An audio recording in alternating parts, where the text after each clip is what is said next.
Monologue 54, Into the Void, Priestly Training 7. Darkness and silence are terrifying to many people. The constant buzz of modern life comforts such ones, and they cannot cope with being alone even for a moment, but chatter away on cell phones and text messaging to ward off the fear of isolation. In the decades ahead, mankind will create a network known as the worldwide mind, and many shall link their brains directly to the World Wide Web, with microchips and electrodes inserted into the body. In truth, those who are not wired in will have a very difficult time in some ways, competing with those who are, although those who are wired in will be afflicted with unique ailments and will become increasingly dependent on technology. Those who link themselves to the image of the beast, should they die, will not enter any heaven or hell, but shall be joined to the electrical matrix of undeath. Indeed, the goal for the godless is to expand physical life. And there shall come a time, if time be not cut short, when humans will download consciousness directly into computers. From a fear of loneliness, in craving for constant companionship, the needy ones shall rush to join their minds to the electronic matrix of the beast, who is consumed and is merging with the dragon, even as together they shall destroy the harlot. Harden yourself. In your meditations, see the world dissolve away.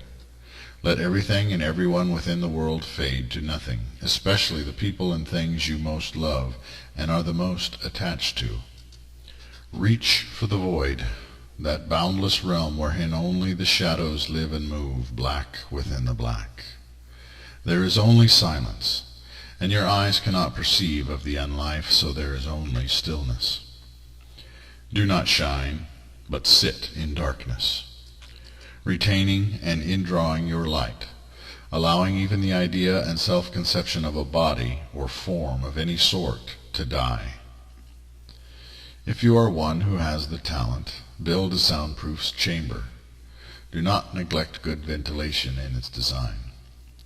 Inscribe the walls, the floor, and the ceiling with the seals of the archangels and the symbols of the monotheistic faiths. If you possess great skill in the art of design and construction, especially electrical wiring, you might even go so far as to harden the room as much as possible against outside electromagnetic signals and fields, beyond those that are natural and ambient. Others prefer to construct electromagnetic grids into the walls, which can enhance the experiencing of phenomenon.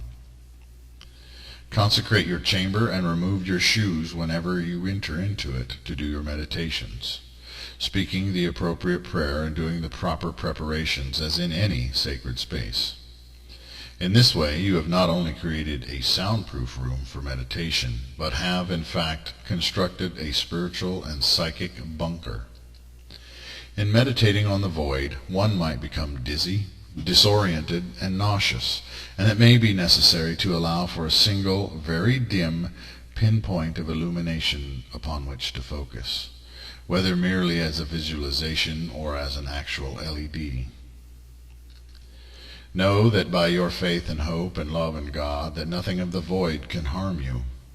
You must truly know this, for doubt will generate fear, especially when inside a soundproof and lightless chamber.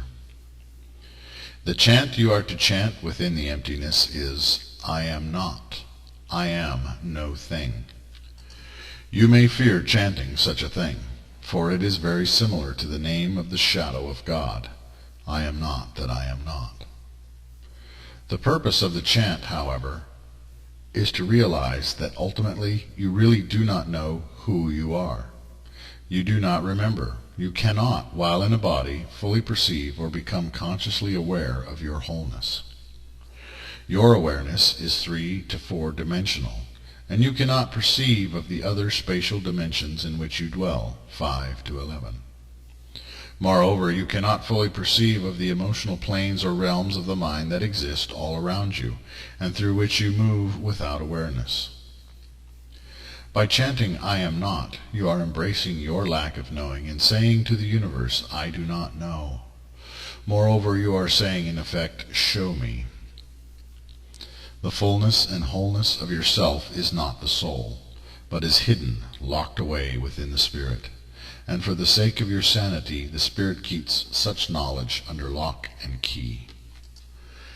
If you entered the world from one of the principalities of the elements, then only trace echoes of your past lives linger within the deep subconscious. And even the fullness integration with your spirit will yield only a stronger sense of selfhood, rather than clear recollection of past lives. In the void, your purpose is to let go of all your preconceived notions and ideas about who you are. Indeed, while in the void, you must strive to let go of your mortal beliefs and assumptions, and just be in the moment. In your early sessions, simply be there.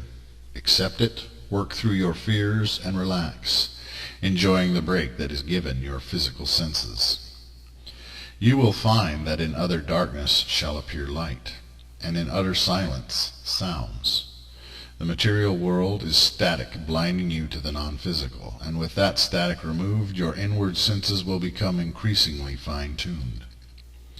In later sessions, however, intentionally see a tiny and distant spark of intense light, which gets closer and closer until you view before you a brilliant star, a single sun in the midst of nothingness.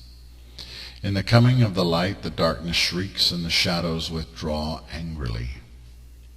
I encourage you to research different types of stars and find the one that best suits your tastes, and then consistently visualize that star.